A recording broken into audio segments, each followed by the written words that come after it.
The latest bombshell came from Acting Chief of Staff Mick Mulvaney admitting there was indeed a quid pro quo to pressure Ukraine, and that followed the brazen announcement that the president is awarding the G7 summit to his own Florida resort. And it was our Jonathan Karl who asked that question that got the extraordinary answer from Mick Mulvaney. He starts us off this morning from the White House. Good morning, John. Good morning, Cecilia. Mick Mulvaney is the key player here because he is the official who the president directed to freeze aid to Ukraine. And when he responded to my questions, he was crystal clear about why the president wanted him to do it. Did he also mention to me in the past the corruption related to the DNC server? Absolutely. No question about that. But that's it. And that's why we held up the money. Acting White House Chief of Staff Mick Mulvaney repeatedly insisted the president did nothing wrong. So the demand for an investigation into the Democrats was part of the reason that he ordered to withhold funding to Ukraine. The look back to what happened in 2016 certainly was part of the thing that he was worried about in corruption with that nation. And that is absolutely appropriate. But to be clear, what you just described is a quid pro quo. It is funding will not flow unless the investigation into the Democratic server happens as well. We do that all the time with foreign policy. And I have news for everybody. Get over it. There's going to be political influence in foreign policy.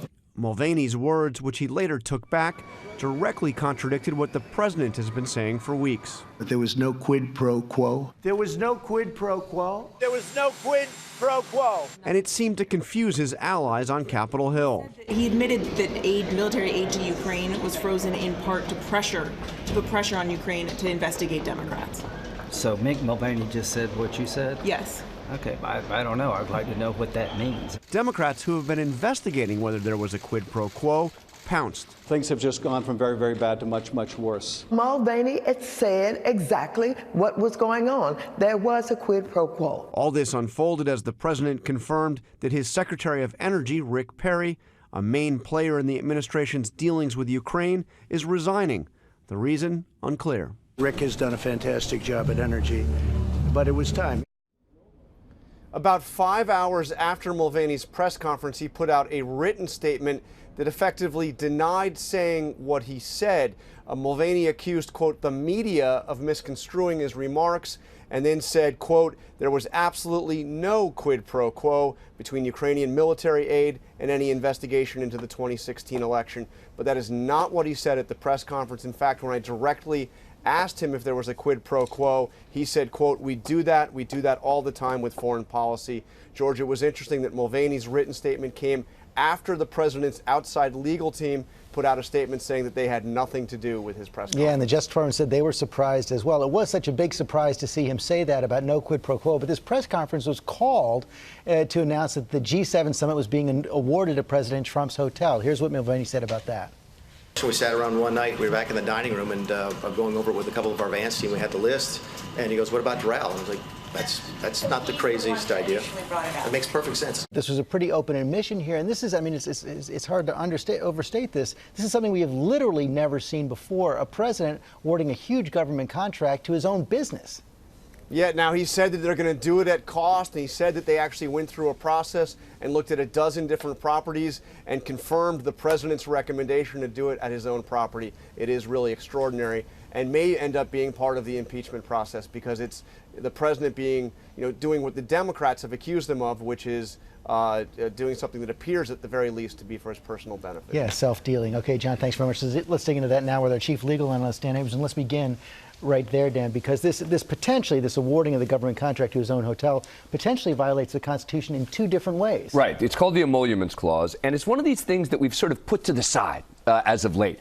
Said, you know what? There have been courts that have dismissed certain lawsuits based on the Emoluments Clause. People have said, this is not going to be the issue that's going to bring down the president.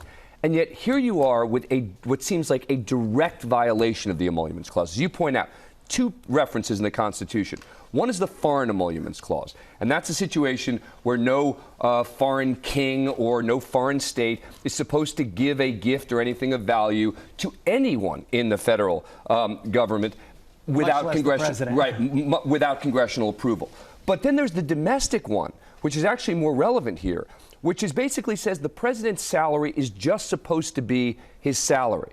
And no federal or state officials can give him anything of benefit. And the concern was that federal officials would be trying to, in effect, pay off the president, give him benefit. And so that's the one where you've got to say, if this isn't an example of it, what might be? Right, and that's why it's going to be looked at by the Democrats in the House, no doubt about that. Meantime, this admission from Mick Mulvaney that there was a quid pro quo, this had been the main defense against impeachment by the president and his allies. Right. Again and again, we would say, well, there's no quid pro quo. Do you need a quid pro quo, et cetera? And again, this isn't as much a legal issue as it is an issue for Congress with regard to potential abuse of power.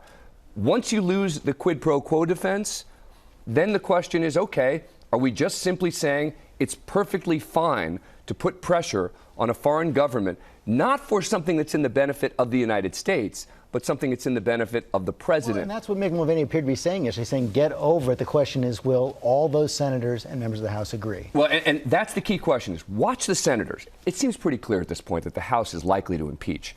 And people keep saying that it's very unlikely the Senate will convict. Keep an eye on those jurors. Those are the jurors here. If they're angry at the president, as I would say in any jury selection, that's not a good idea. And there's no change of venue when it comes to where you can have this trial. It's happening in the Senate. So watch the senators, watch Lindsey Graham, watch others like him. They're critical when evaluating what happens next. Dan Abrams, thanks very much.